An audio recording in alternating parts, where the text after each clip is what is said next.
That was my only thing. All right, go ahead. Was you recording this time? I was recording on my iPad. Okay, good, because I wasn't recording anything and I thought I hit the button. What? But you got it, so that's good. But I don't have your face. Oh. I don't have your face. Oh, just keep it going. Don't worry about it. Yeah.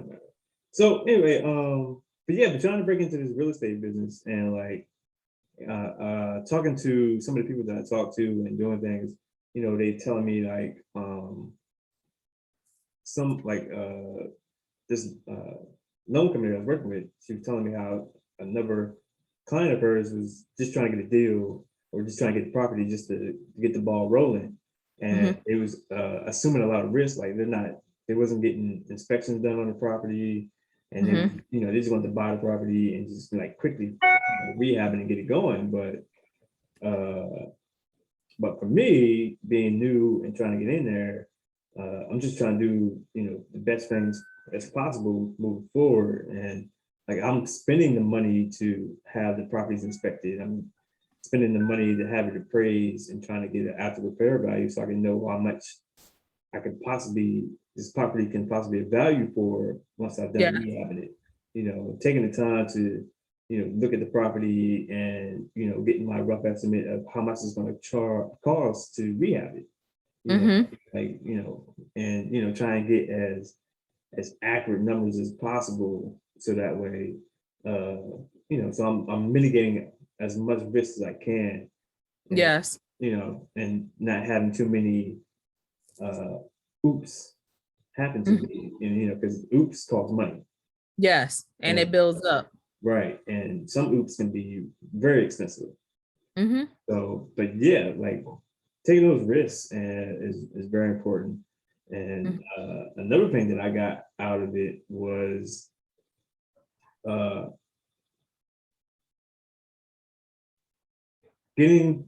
with the people to your left and your right. Yes, yes. And not always trying to get the attention of someone that of where you're trying to get to, who's already where you're trying to get to. Yes, he spoke about that. I think Rashad did, right? Is that how you say his name? Yes. I think it was Rashad or Troy. I think it was Troy. They were saying like, you know, how we go to these events and like everybody's trying to get to Rashad and Troy from EYL and talk to them. And you know, but it could be the person next to you that has the real connect that can really help you blossom your business. Right. I'm not a big celebrity person, meaning, hey, if they walk past me, I'm not gonna just jump out of my seat. And like, I think that it was a great opportunity for us because we walked in the door. Well, before we walked in the door, let's talk about that. Let's talk about that. Okay, so we got in line. So I told you before we left, get those VIP tickets. I don't care what happens at this point in life.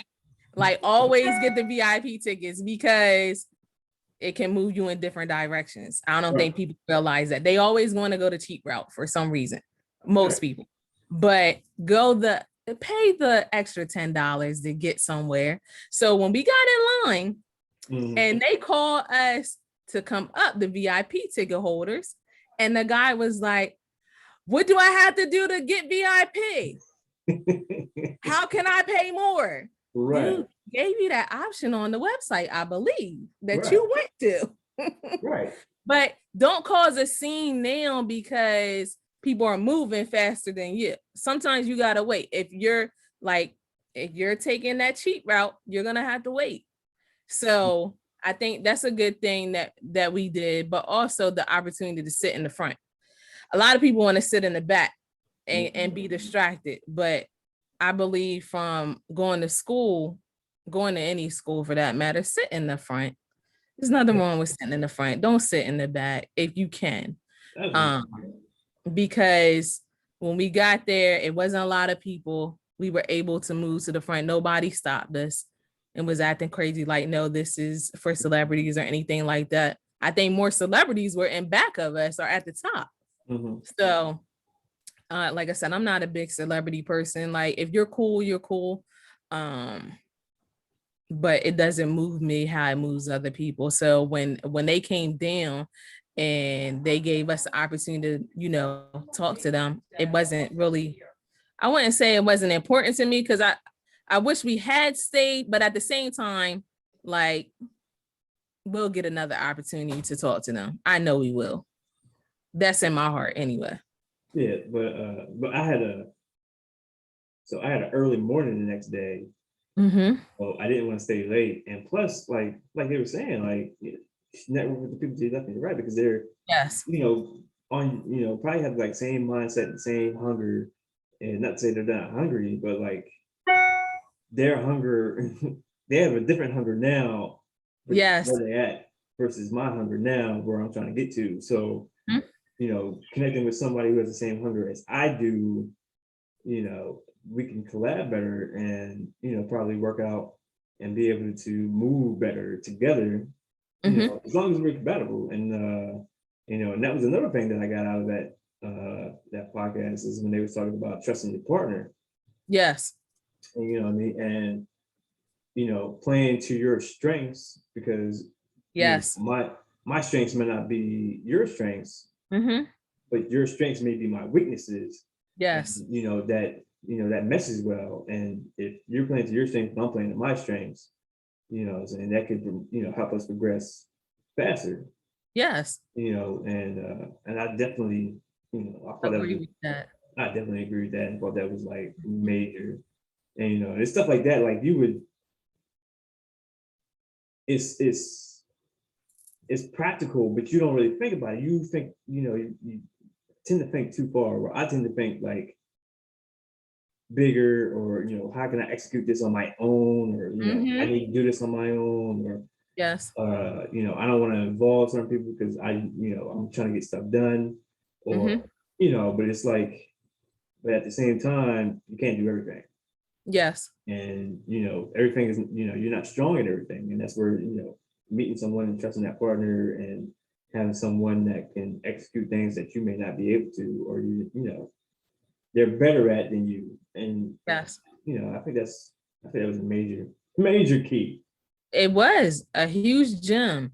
Yeah. Like, we all can't do it ourselves. I think that, when you are a what should I say, you're the only person starting out, it's kind of like you're built to do it. It all relies on you, your work, and you have to somehow get out of that if you can, because you're not going to be able to do everything. And if you do, you're going to exhaust yourself. You're going to burn yourself out real quick with trying to make sure that everything goes, like from scheduling posts on social media, to actually making the product, to going to buying the product, to having the funds to buy the product. You're really going to exhaust yourself. I know for me, it's been a big learning lesson to actually schedule things out, go a month in advance or a season in advance. Like right now, I'm working on building for Christmas. So that's like very important right now for me, to make sure that I buy my what should I say, my setup now, my backgrounds and all of that. Just do that now, because Michael's will sell out real quick. Everybody is on this whole entrepreneur kick right now with everything. Right. Right. And that's so. And what you said was, it made me think, like you saying, like you're planning now for Christmas, and it made me think, like, everyone does that now. Like if you anywhere that you go, like stores have already been selling for Halloween. You know what I mean? And like, usually it's September now, so you're gonna start seeing Christmas stuff. You are. You can buy now for Christmas. So for stuff that we don't really like, connect in our minds, is just like, oh, well, this is about that time where they always do that. But now that you're in that space, and now you're you're thinking forward. Now you're thinking in the same wavelength of like, you always have to plan forward. I think, like, even with, like I said, with my posting, like people say you should post 3 times a day, or different ways to get people to come in or see your post or anything like that. So I do believe in posting more times a day, but are you going to do that every day? Do people want to see the same product every single day, or do they want to see different things? I think you get more attention with different products, because you are going after a target audience. So like, some people like rap music, some people do not, some people like R&B music. They talked about that as well on Thursday. Like, it's a lot of R&B heads. So why not hook up with, like, right now I'm trying to target possibly getting into like Made in America, like this past weekend. That was a big thing around here that everybody was going to. How can we make apparel for Made in America for their customer? How can I make apparel for One Music Fest next month? So thinking of things like that, thinking outside of the box is better than being small-minded, I think, for me. So it's a huge learned lesson. Absolutely. Don't just think just making t-shirts and that's it. Like, me, myself, t-shirts are the last on my list, because it's so much work that goes into it, like cutting and weeding and all that. I would like the quick product, but sometimes the quick product isn't the money maker. So t-shirts are the money maker. They're gonna buy them or customize them. Yeah, everybody with there's some customized t-shirt. Everybody with their customized t-shirt. They one of a kind. I'm the only one that got it. Yes. And it's cool, but you have to pay for it though. I think our people, like, they think customization is free. No, or it's discounted. No, when you add on customization, that adds more money to it. And I want our people to realize that. Yeah, absolutely. Yeah. I think it's just a mindset of like, if it's not at a store, then I should be able to get it cheaper. Yes. And I was thinking about that. Like these past couple of days, it was on my mind. I was saying how, like, when you have small, these new entrepreneurs or these small entrepreneurs that are trying to break big, right? Like for example, we talk about soap, right? Like, people who are making, handmade soap. Yes. That handmade soap is going to cost more than you going to Target or any other store and buying that, all those already big name products. But those big name products have the ability to sell it at a cheaper price because they're mass producing, in some, some facility somewhere. Yes. So, you know what I mean? They're able to, and plus they're, doing it in bulk. So they're able to buy stuff at a cheaper, or get resources at a cheaper price, or cheaper because they're buying in such a big bulk, and then they're shipping it out in big bulk. And, when you're talking about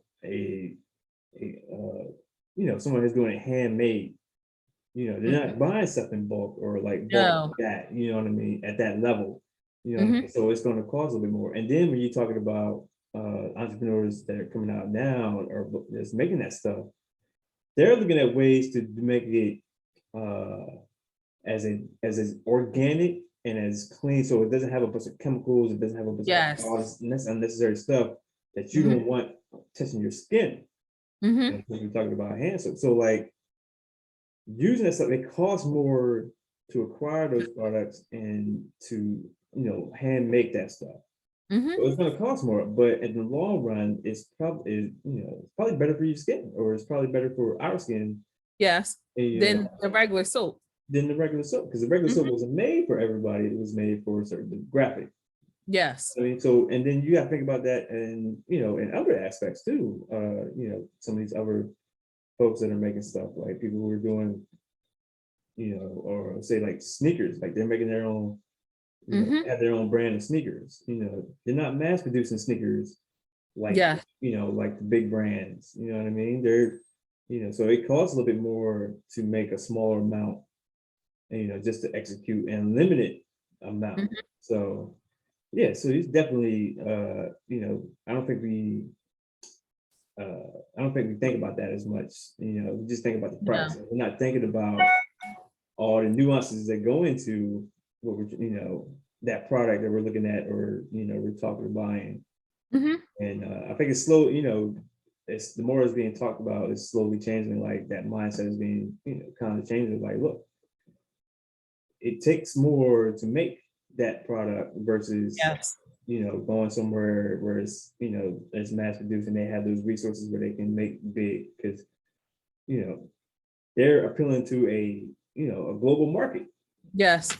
where Mhm. young entrepreneur, new business, we're trying to they're trying to break into that market. Mhm. It So is true. I definitely. know through experience, for the business that I work in, my regular day job, through my clients, I didn't know that they made the products until I went out on the field and actually saw the lineup, because it wasn't something that I would pay attention to reading. So when I went out there and I was just like, oh, that's a product that I use like every day. That's a family product. So like, I think you respect it more when you see what goes behind it, like the businesses that go behind it, compared to a small business owner that's trying to blossom. Mm. You'll respect it more if you were probably an entrepreneur. I know I didn't respect it when I wasn't doing a t-shirt business. Mm. Like, okay, you're charging $25 for a t-shirt or $50 for a t-shirt. I don't know if I would pay that. But now that I'm actually making the t-shirts, I'm just like, yeah, it costs about $25 to actually, you know, Mm. make it even, Mm. Yeah. come out with a profit. It's So it's a lot to think about. definitely is. But on the Mhm. flip side of that, you need to make sure that that you are providing what you say you're providing. Yes, Uh, because if you're not providing what you say you're providing, and you're charging for something that yourself that you wouldn't pay that much for it, or it's not worth that, absolutely. like let's be real. Yeah, it is true. Like I went to an event a couple of months ago. Right on. Oh, there you are. I went to an event a couple months ago, and I had bought a t-shirt, and I bought it for my daughter, and I brought it home, and I didn't even wash it, and the stuff came off of it. Mm. And I was just like, oh my gosh, like, it makes you think, like, what material are they using? Like, and then it makes people think, okay, I'll never buy from them again, or something along that line. Or did someone tell them that's not the correct vinyl to use? That's where my Mm. mind goes. And like I said, some of that vinyl that is costing a lot of money does actually come off. Mm. So it takes you for someone to tell you, hey, my stuff came off. Like, okay, I'm not going to use that anymore. Because this one of them costs the most. You talking about $20 a roll, and it's coming off. Mm-hmm. That's not cool. So I had to limit on what I will buy from them Mm. for certain material. So So yeah, yeah, yeah, that's that learning phase. You know what I'm saying? it Going through is. what goes together, what works. You know what I mean? That's where my motto: I don't lose, I learn. You know what I mean? So if something doesn't work out, then all right, then what will work? What will work? What Yes. that route that I took didn't work, or that product or material didn't go together. So what material does go together? So that way I make sure that I'm continuing to give out a quality product. Yes. That's the most important thing. And that your customer will refer you to someone else, Mhm. and they will refer you to someone else. That's how you actually build your brand. Um, I know a lot of people that have really referred me to other people, And I thank God for them because they did not have to do it. That's another thing that I think we need to discuss about support. Like, I know that family most likely will support you. And then there are those that will not. And I don't think that that should stop you from going forward. I know the people that always share, like you, my bestie, every time I post something, y'all are always sharing without a problem. But I don't think you should get sidetracked or say, hey, I'm not posting anymore because nobody's liking it. Because really, to be honest, the people that don't like it or don't say anything or comment are the customers that keep coming back, like buying every week. Like, I know my cousin, she's like, India, I'm buying everything from you. Like, I don't care. Like, I don't care what it is. I'm just buying anything and everything. I'm just like, cool. I love it. Like, but I don't think you should get, what should I say? You should get scared or you should get fearful or frustrated because people are not supporting you, because they're like, you're going to have people that don't support you. But then when you come up, then they want to tell everybody, oh, I know her. I was with her. I supported her. No, you didn't. You did not. I went through that with my basketball AAU team. Like, so many people were against it. Like, I had people stopping me, like, don't do it. I even argued with somebody, like, in Walmart parking lot. He came up to me, he was like, yeah, like, I don't think you should do it. I think you should go back to the AAU team that, you know, you came from, that your kids was playing with. And, you know, when it was all said and done, then they came back and was like, hey, can I work with you? Can, you know? No. No. Or I had someone come and say, hey, can I be a part of your association? Can you hire me? No, because you didn't want to be a part, you didn't want to support me. You thought I was competition. So no, I can't have you a part of this. So that's a learning lesson too. Like, don't listen to what anyone says that is negative. Follow through with whatever vision that God gave you, follow through with it and make sure you really follow through. I don't care what happens. Just keep putting it out, keep finishing your products, keep doing everything. It doesn't matter what anyone else says. It's no shame. Well, it may be a little shame if things don't work out, but at the end of the day, at least you try, because some people do not try. So that's my take on it. So a couple things that you said, talking about, so they also talk about that at the podcast, was talking about, you know, we always try to get with friends or family because we know them and, you know, we're more comfortable talking with them, but they may not always be the best fit. And, yes. You know, there's nothing wrong with that. It's just, you know, you may not be the best fit. I mean, at the basic level, we're all people. It doesn't matter if we're family or friends or whatever, we're still people. Yes. So yeah, that was another thing. Like, you know, you may not, you know, your best fit may not always be your family, your friends. It may be a total stranger who absolutely, you know, who has that same mindset as you and has that same, you know, same hustle and same, you know, whatever. And you know, and maybe the person that propels you and moves you, you know, moves y'all whatever, you know, venture y'all go into moving forward. Which was cool. Another thing that you said was, you know, just keep going, just keep posting, like you said. That's consistency. You know, when I listen to, you know, these podcasts and like these interviews and these people who started out with like Vines and now doing like Instagram, Facebook, or YouTube, you know, videos or whatever. You know, they all talk about consistency, especially those who post, you know, who do these videos, these skits or whatever, and they post, like they've all said, like, you just have to be consistent. Like, you just have to continue to, you know, do the content, put the content out, and you know, allow it to get that, you know, that traction. So, you know, same thing. Like, if you know, even though you may not get as many views or likes or whatever.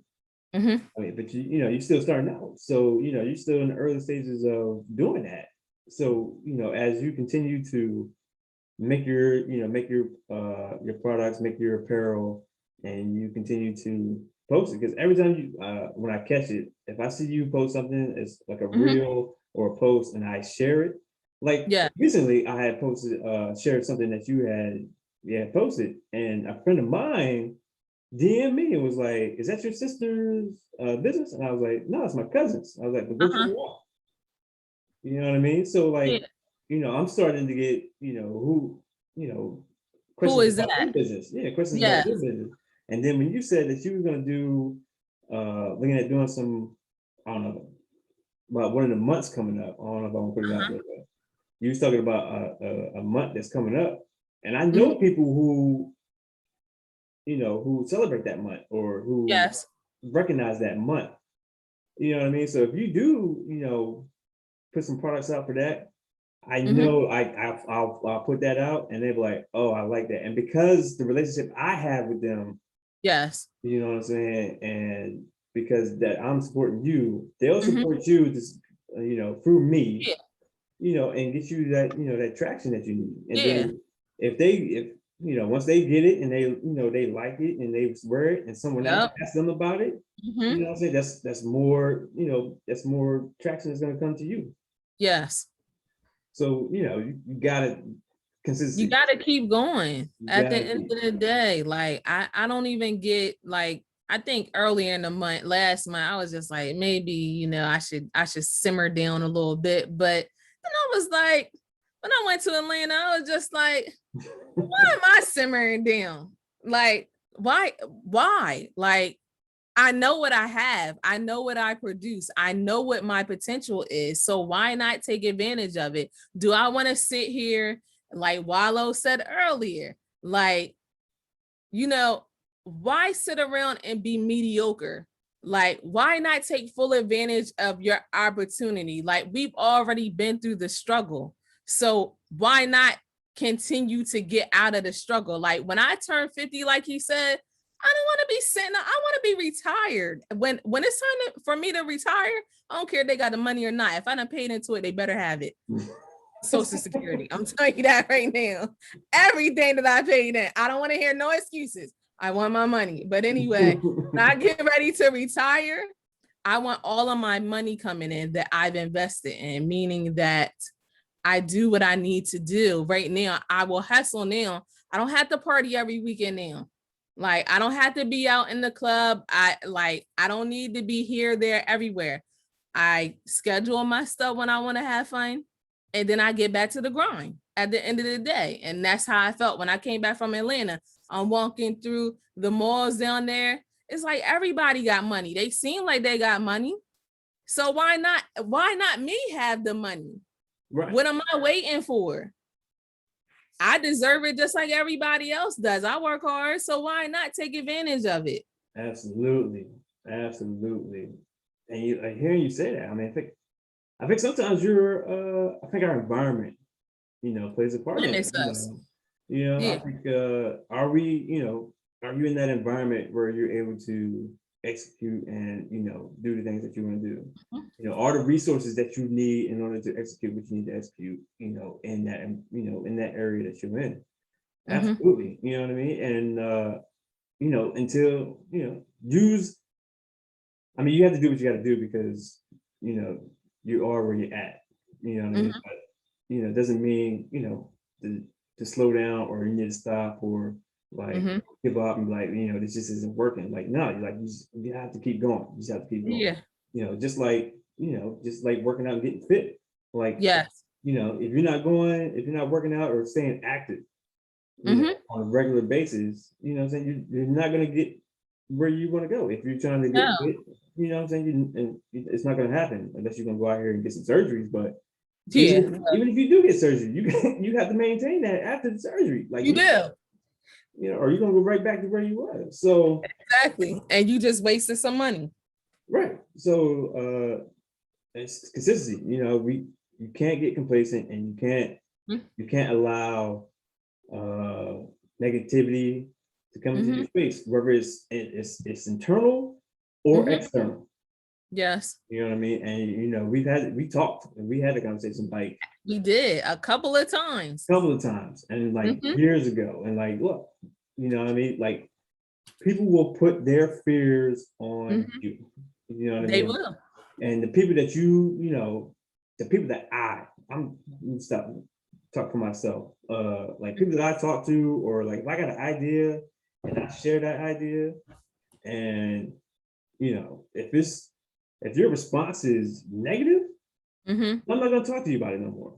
Yeah. You know what I mean? Like, I mean, you may have good intentions, or because you know, if we don't understand something, you know, we quickly like go into panic. Shutting down. Right. You know what I mean? So like if I'm talking about something and you're not versed in it, or you're not, you know, that's not something that your mindset is in. Yes. And you know, if your fear of, and I get it, you know, you may be worried about, you know, protecting or making sure you know, nothing bad happens to you, but you know, like the initial thought is like, no, you don't want to do that, or you sure about that, or you know, because words mean something. Yes. Words have, you know, have power. And if I value your opinion, or value your input, or value your feedback, and your feedback is negative, or is not what I expected to hear. Right. Go ahead. Or encased in fear, it's gonna shut me down, or it's gonna be like, well, then I'm not gonna do it. Then I'm just gonna go back to status quo. And you know, that's, you know, to be what I believe, that's what America, like, that's what America wants you to do. They want you to go absolutely back to, you know, or they want you to stay in that 9 to 5 struggle and not do anything else but go to work for them and be in their robot phase of life. And I'm so not that anymore.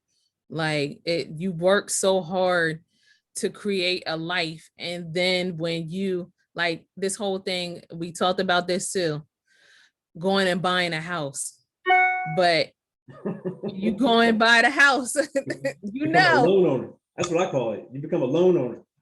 You know my story with that last year. Like I totally work hard to pay off all these bills. I go and get this agency to say, hey, I'm paying this agency to help me get this house. This is the specific house that I would like because I work hard. And then they say, hey, yeah, go to the bank. You're ready. You have it all. And when I go to these banks, they like, oh, no. Not with those student loans. You can't buy nothing. And I'm just like, no, but I worked hard for it. What are you telling me? Like, and first off, I think our people, like, we need to get out of not wanting to help our people. That totally hits a nerve with me. Like, why would you not want to help your own people? Like, I don't care what it is. Like, please get out of that.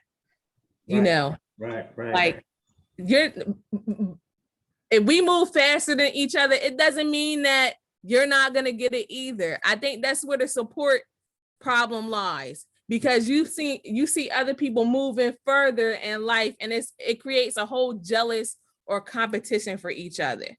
Like we talked about that on the Thursday coming back, like the whole image of if you have this house, you drive this car, and you're rich. No, you're in debt more. Like you're going to a job every single day that you probably don't like.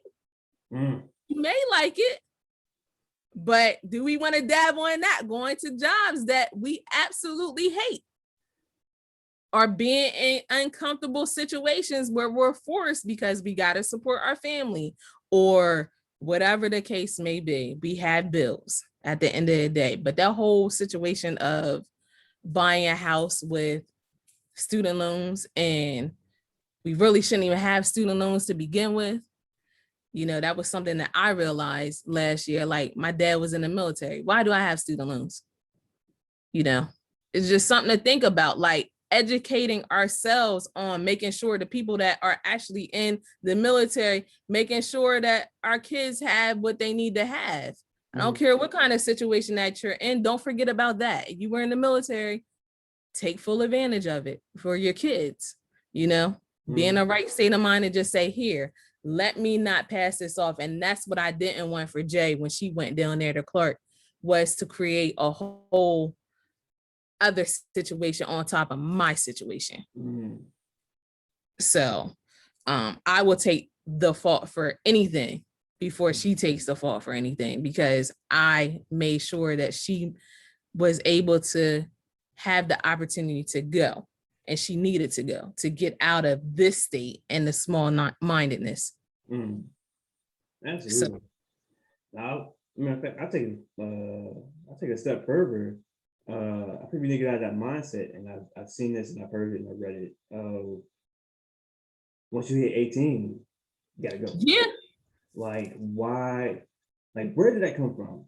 I want, like, where does that come from, and why do we do that? Because once you hit 18, you got to do something, and I think we need to change that, the way you say that. Like, look, you know, once you hit 18, you're an adult, so there's, you know, X amount of things that you have to take care of on your own. And you know, we need, you know, we're still here to support you, and we're still here to teach you and hope and make sure that you learn these steps in order to become an adult. Because let's be honest, like, you really, like, law-wise, you're an adult at 18, but you know, mindset-wise, you really don't become an adult until about 25. I mean, let's be honest, and that's true. And like, to be honest, like, most rental car companies don't really, they want you to allow you to rent a car until that time. Like, until that age, I should say. Yeah. You know what I mean? Because, you know, they're going to charge you more at a younger age until you hit 25. And there's a reason behind that. And so I think we saying, like, once you hit 18, like, you got to do something. Like, I think like the tone and the way, you know, parents are saying it, like, it makes it seem like, well, you kicking me out. Well, like, you know, I think it needs to change. I think we need to rethink that, and stop, you know, kind of stop doing that, because you're not learning how to be an adult in school. You're not. You're learning how to be an employee. Because you're at school all day. You get a 30-minute lunch break, and then you get breaks in between classes. That's work. You go to work from 9 to 5 or 7 to 3 or whatever. You get a 30-minute lunch break, and then you get, like, what, 2 10-minute breaks or whatever it is. You know what I mean? So it is. Like, you know, school prepares you to be an employee, and then college prepares you to be a high-level employee. Yes. So I think we need to stop saying, like, you know, stop, you know, pushing kids or pushing children out at 18. Like, if they're prepared for it, then fine. Yeah, you know, absolutely. But, you know, stop, you know, given that, you know, that expiration date of, like, once you're 18, you got to figure something out. You got to do, like, you know, but what, you know, how are we preparing? How are we developing so that way our, you know, our next generation doesn't. Yes. I think, you know, with Jay's situation, it was kind of what you were just saying. Her father came from that environment of, once you get 18, you're on your own. So of course his mindset is, I'm gonna do the same thing. Like, you're on your own. Like, even with her tuition, like, we should split the bill 3 ways. No, she don't have the third. So what are we talking about? Like, so at the end of the day, somebody's gonna have to come up with this money. But while she's at school, she still has bills. Like, she has car insurance. She has a cell phone. She has to get her hair done, because Lauren knows if she ever had to wear natural, the whole world would end. Like, so it's stuff like that, you know, that you have to take into consideration. Just don't throw your kid away saying that you're 18 and I'm done with you. Like it should not work like that. And you set them up for failure because you haven't taught them to be an adult yet. Like we can prepare them, but it's trial and error at that point at 18. Right. They're gonna make bad decisions. So like you're gonna go through your 20s, trial and error, probably up until you're 30. Hopefully you get it by then, because some people don't. We got some almost 40-year-olds that are you acting like you 18. Like, what's going on here? Even 50-year-olds, like, come on. Like, what did you miss? Absolutely. So, like, I think it's very important that we prepare our kids and not throw them to the wolves, because girls and boys are very different. Especially when they're going into a college setting. And if you don't prepare your kids the proper way and give them guidance, and someone like my daughter, for instance, that is not really a partier or hasn't been a partier into a city of partiers, it can be really tricky. And you have to really continue to talk to them and let them know it's okay that you're not like that. It's okay that you're not out in these streets, because we don't have streets up here like they have streets in Atlanta. So it's okay for you to be a little different. And it's okay for you to go to school and actually go to school. Like, don't go down there and waste no 40 grand, because I'm telling you, I'm coming to pick you up if you do. I'm telling you, do not go down there and waste this money. Do your stuff. So it's very important to not only educate your kids, but support your kids in their process if they want to be different. Like, that's my big thing right now. Anyone that I talk to, any parent, like, if your kid comes to you and tells you that they want to go to college, like, allow them to go to college of their choice if they can. So that's where I'm at this point in life. Hold on, guys. Yeah, come on. But yeah, I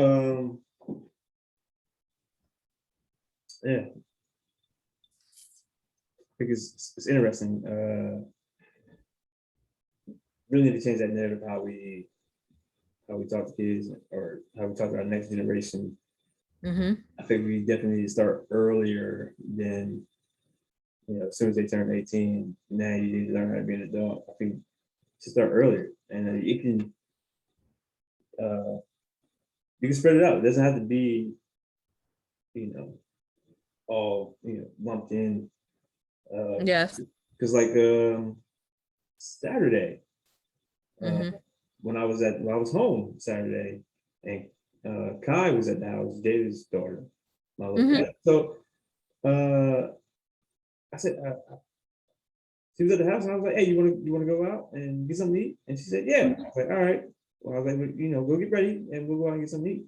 And when we got ready, I was like, "All right, before we leave, you need to learn something." And I was talking to her about the difference between a debit card and a credit card. And I asked her, do you know what credit is? Because she's 11 now. Yeah. You know what I mean? So I had that discussion, and Yes. Aunt Pat was in the room.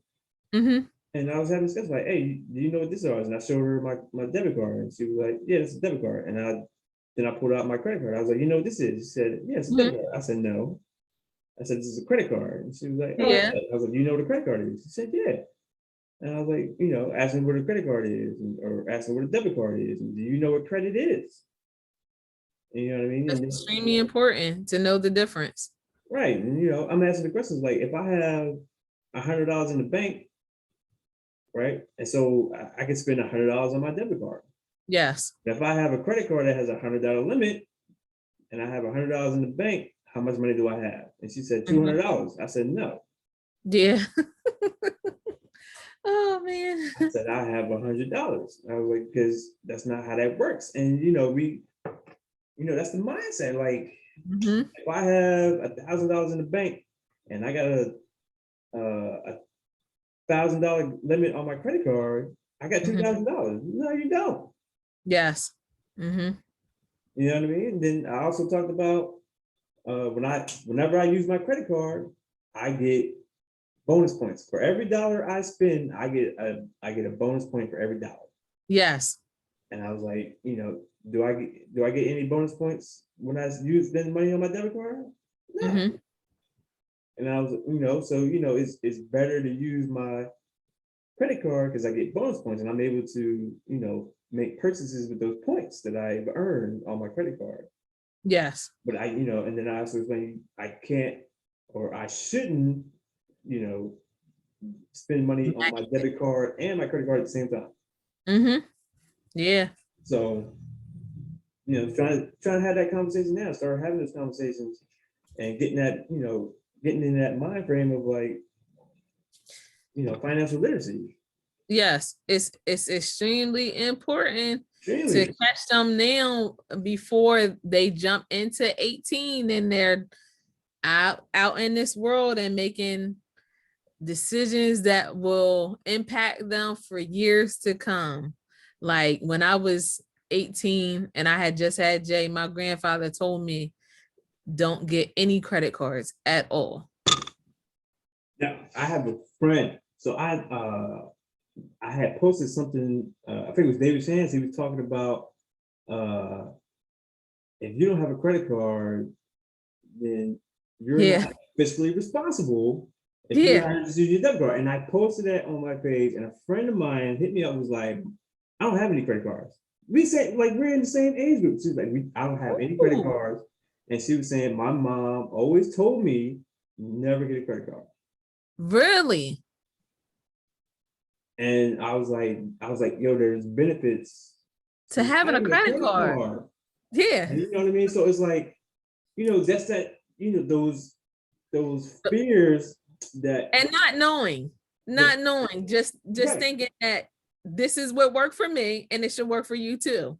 And it's really not the way to go. Now, if you cannot manage your money, then say that. Say that, because it's extremely important. There is a difference. But if you're not building relationships with banks, real relationships, they talked about that on Thursday, talking about how they go and get their money and how they build relationships with banks. And I always say this now, we talked about this too, like a year ago. I don't want to call the banks for a loan. I want them to call me. I don't want to chase you. I want you to chase me because you see that I have money, whether it's in my bank account or the way that I have used my credit card. And you're like, okay, I definitely want to make her a better customer for me. I want to make money off of her, but little do they know we're making money off of them through those rewards. That's what I want. I want my rewards to pay my minimum payment. Right. That's my main goal at this point as a consumer. Like, I don't want to be pushing out my money all of the time to them. I want to use them to pay them. Right. And then so something that I learned at the Invest Fest, at one of the panels, this one presenter, or this group of presenters was there, but this one individual, I can't recall his name right now, but he was saying how he went out to Africa, and he said Africa doesn't have a credit system. Oh, they don't? No, so he was saying how, like, when you want to buy a house, or even if you want to, like, get an apartment, like, you have to come with. Oh, like, you have to come with the money, the cash. You have to come with a certain amount of, like, rent, like months of rent, in order to get an apartment. Really? And like certain, I think it's, I think he was generalizing, but yeah, like there's no credit system. So like, I was like, really? Yeah, I didn't know that. So that's something like I'm gonna have to do my own research and look up and see. That was interesting, but yeah, that shocked me, and it's just like the fears that other people, and I've had other people say, People tell me not to get credit cards or Mhm. don't close that credit card out. Yeah. You know what I mean? Like, Yeah. there's nothing wrong with closing out certain credit cards. No. You know what I mean? If it's not benefiting you, you absolutely should close out that credit card. Now, like, if you can only use that credit card at that store, sometimes it's not really beneficial to you. Now, do I want an Ulta MasterCard? I go on Ulta all the time. Yeah, I'll definitely take an Ulta Master credit card because I'm gonna use it somewhere else. Mm. But if I get a regular Ulta credit card, it's not benefiting me. Mm. So, but you also got to make sure that your credit scores are up to par and that you keep them up to par, meaning that you're paying the balances off or you're making the minimum payment to build that relationship with the bank. But the moment that you don't, that's when all hell breaks loose. Oh my gosh. And Right. it's hard to come back from when your credit is ruined. Like it takes a matter of seconds to ruin your credit report, but it takes years to win it back. And I don't think that is explained to us either. Like, we go out when we're young and get these credit cards and we spend crazy money on stupid stuff. I just saw a post today, like, stop buying stupid stuff. Why not invest in electronics? Why not flip that money and buy some stock in Apple rather than buying the latest, greatest phone every time it comes out? Because it's still going to do the minimum same thing. You're still going to take the same pictures. So why do you need the same? Like, come on, people. Every time something comes out with Apple, and there are people out there that they're going to buy their product. Now, me myself, I've learned, no, I'm not gonna buy their new latest phone every time it comes out. I'm not gonna do that. Now, when I get ready to, I'll buy it, but not until then. I'm 5 phones behind. What version do you have? I have the 8. Do you? Yeah. And you still rocking and rolling? I bought the 8 in 2019. What? Yeah, I don't buy the latest and greatest phone. So like the 13 is about to come out, right? Yeah. I probably, like, nothing's wrong with my phone right now, the 8 Plus that I have. And I probably won't get another phone until, I don't know, probably another 3, 4, 5 years. Really? And I'll probably get the 13 when the 20 is coming out. Oh my gosh. Some people are like that though. I mean, if it works for you, if it's not giving you any problems, then why not keep it? I have no problems. It does what I make phone calls. I can see phone calls. I can send. It's not shutting down. It's not shutting down. I can open up. I can FaceTime. I can take pictures. I can put things on my calendar. Yeah. It's still functional. You know what I mean? And if it gets to a point where they say we're gonna stop giving updates to the phone, well, I guess it's time for me to get a new phone. And I'm going out and get probably 13 or 14 when the 20 or 25 come out. Yeah. Yeah. Hey, it is what it is. The only reason why I think I got the last phone is because my job requires me to have a third party login. So, like, I don't want that running through my phone while I'm trying to conduct other business all throughout the day. Like, even when I log off from work, my stuff is still running through the background. No, you're not going to get me like that. So, yeah. It's very important to, like, know the difference between debit and credit cards, but also like investing too. Like, you put me on to, I was already having a 401k set up the proper way, but also like investing your own money on top of that. Like, that was a big thing too. Like, it's nothing wrong with it. You're being a big risk taker and you can't be emotional either. But I think it's really important. Like, I'm not into Bitcoin and stuff like that, but regular stocks, yeah, I think it's really important. And to teach our kids too. That's really important. Yeah, absolutely. Absolutely. Because I know I had to talk myself out of being emotional many times because I've got emotional and I've still got emotional on something that I've executed last year Yeah. and stock that I wish I'd have held on to, Yeah. Yeah. let it go. That, the shot, right? The shot company. Yeah. But lessons learned. I learned like, all right, that's Yeah. gotta learn when to hold on to it, when to let go, and Yeah. and maybe not completely get rid of it and just take a profit off of it. Don't look at it. Don't look at it. Don't look at it. You know what I mean? Because like I just did I told you I just did a rehaul. Well, I had to execute some stuff, but where I ended up selling all my stuff, and then I reinvested just to shorten my portfolio and make it smaller. Yes. You know what I mean? And then by doing that, I took a little bit of a loss. I was a little bit in the negative. Yeah. But but I did the same thing last year where when the pandemic first hit and I got in it, I was in the negative, and then you had to ride that wave, and then that wave went high.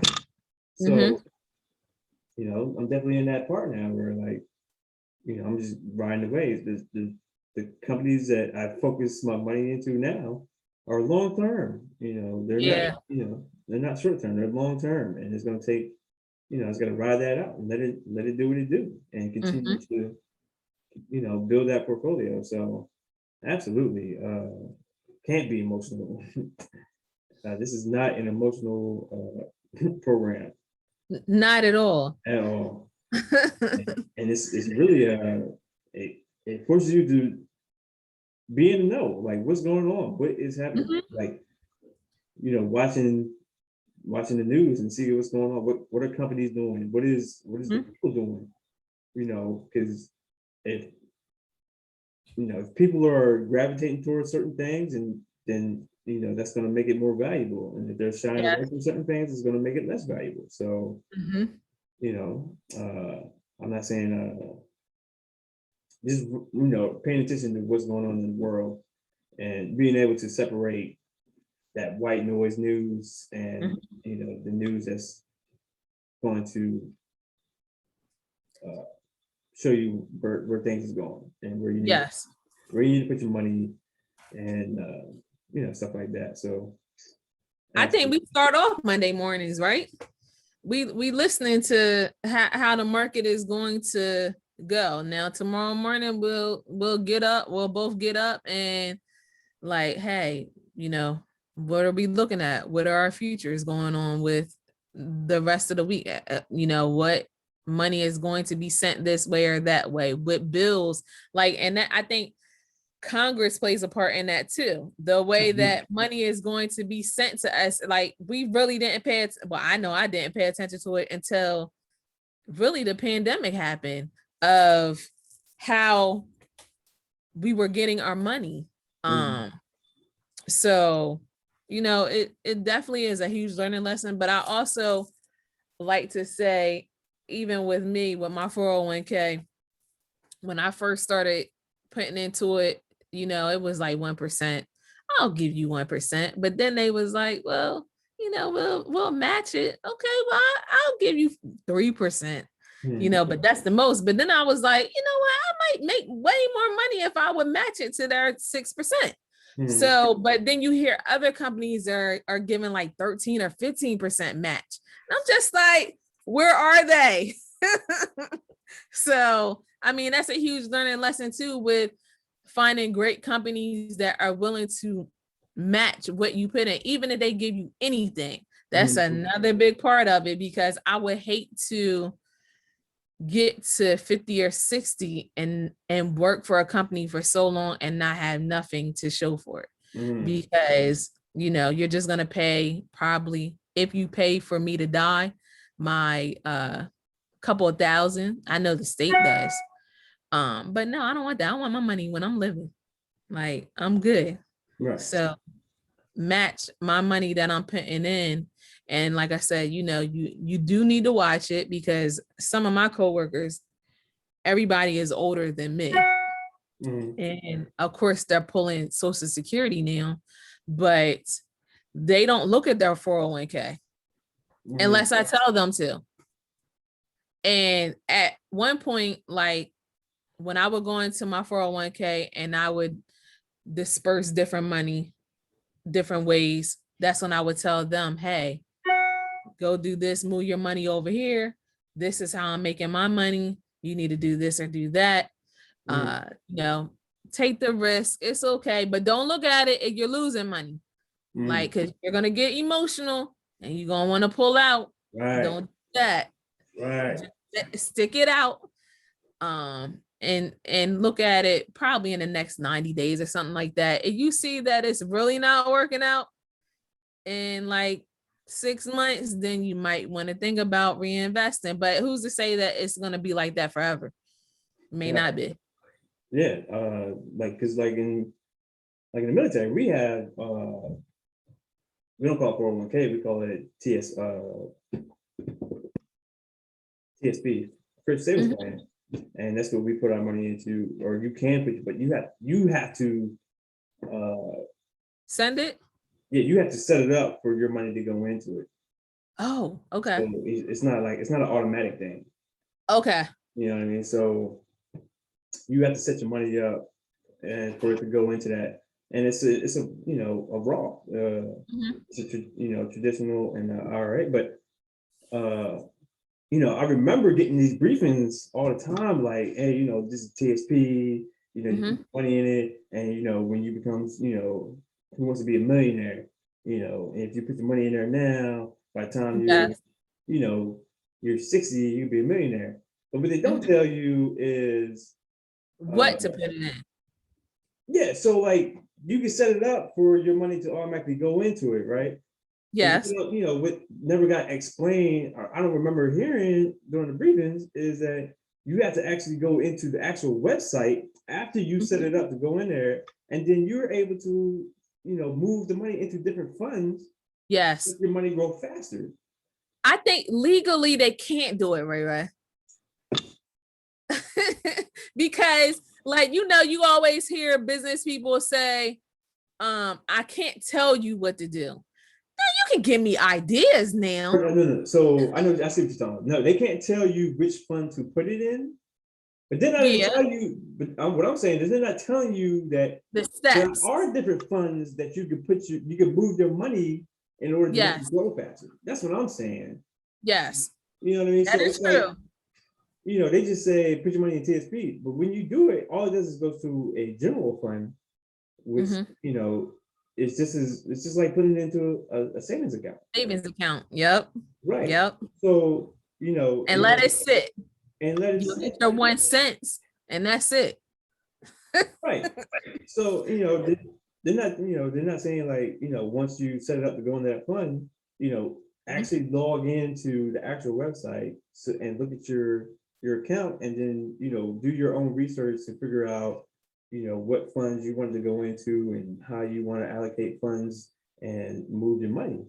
You know what I Mhm. mean? And then there's also if you can do your more research, like I joined a Facebook group for the fund, and Yeah. there's strategies that you can incorporate in from the past, and Yes. you just pick a strategy and for that year, and then it'll you set your I set my well the way I do it is I set up in my calendar when to Hmm. move funds into these different accounts. Okay. You know what I mean? And it's just like, and they invest in the S&P 500 and Hmm. stuff like that. And But do so you have to pay for a fee for that? no, You don't see with us, we have to pay a fee if we want that group to handle it for us or generate it. Like we have to pay, I want to say it's like $6 or $13. It's something like that we have to pay. no, Yeah. it's like, well, I guess we lucked out because we're military, so we don't have to. There's no fee associated when we move money from fund to fund, Mm-hmm. and no, but it's It's great. And that's another thing, getting into different groups, whether it's on Facebook or Instagram, about, Absolutely. that talk about certain stuff. There's people to your left and your right. Mm-hmm. And some people that are, a little bit above you, but that's been doing it longer than you, that there's knowledge out there that you have It's access free. to, and it's free. It's free gems that we need to start taking advantage of, and not being afraid of taking the chance. Like I think it's extremely important to stop playing around with everything that is going on around us. Like, we are linking up with people on these Facebook groups, and they're saying, hey, this works for me, and they're giving the gems for free, where we don't have to pay anyone to give us the gems. And it's definitely, it's great. It really is. Like, so yeah, I think that's a good thing. But I think we do need to start educating ourselves more on our options for us as Black people, or people in general. I shouldn't say Black people in general. Like, even if we don't know, the person next to us may have more knowledge on the tool or resources that we need at that moment, and we don't need to be scared to ask them for it if they do know. Everybody is not tech savvy. Everybody is not Microsoft savvy, Apple savvy. True. Technology has like. I swear, every time I go home, I become a question. I become a tech support when I go home. Hey, hey, hook this, or how you do it? And hey, can you hook this? Like, y'all ask anybody else? Nothing. They can't. Like, they waiting for us. They are waiting for us. Print this off, fax this, email this, text this. Right. I'm just like, y'all even got it made to the point where y'all can voice memo this over to the next person. All you gotta do is hit that record button and send it. Yeah. No, they won't do it. I don't know. Wait till I get there. Hey, update this, or can you do this, change this, set this up? Yeah. So you've been sitting here with no internet all the time? Yeah, we need to do a whole tech event. Like, man, I'm not the most tech savvy person. I know a little bit, and I know how to work around and get something doing, but like, yeah, I'm sure there's other people that's readily accessible, that's closer than I am. I'm Apple. Take it up there to the store. Nah. Bob had it the other day. He wasn't even getting his names through his call history. Like, I don't know what you did. Are you going through and deleting them? It could be that. I don't know. But I would say at this point, just go ahead and take it up there to the store. Because I am not, I don't know. Or what I get the most is when I get that phone call. Hey, I don't know. I have to see it. Like, you can't tell me over the phone. Yeah, it's not the same. It's not the same. First of all, you're not going to explain it right. Yeah. Right. And then second of all, I don't know what I can't explain to you what to do, because you're not going to see it, or you're not looking at it the same way I'm looking at it. Yeah. And then you're going to get frustrated and like, nah, never mind. I'll just wait till you get here. I might not be coming in like 2-3 months. Yeah. Right. But anyway, I know that's right. We digress. Yeah. Yeah. So what else you want to talk about? Nah, I think we're good. We good? Yeah, we got more episodes. Good job. We can't talk about everything in one episode. Absolutely. So I think we're gonna start time. We should go ahead and close it out here, and then we'll save it for the next episode. Yeah. So since I failed to hit the button properly to record the first maybe 5-10 minutes of this, let me just reiterate. Thank you for tuning in to Just Cuz. We are cousins. We are family. This is a podcast that we put together, or discussion that we put together, just to, talk about things that we went through, things that we learned, and hopefully it's something that somebody can get something out of it. You know what I mean? And we hit people that think like us, or is in situations like us, or can relate to us. Yes. And just cuz. So till next time, y'all be easy, and we'll catch you on the next one. Yes. We'll see you next time, guys. All right.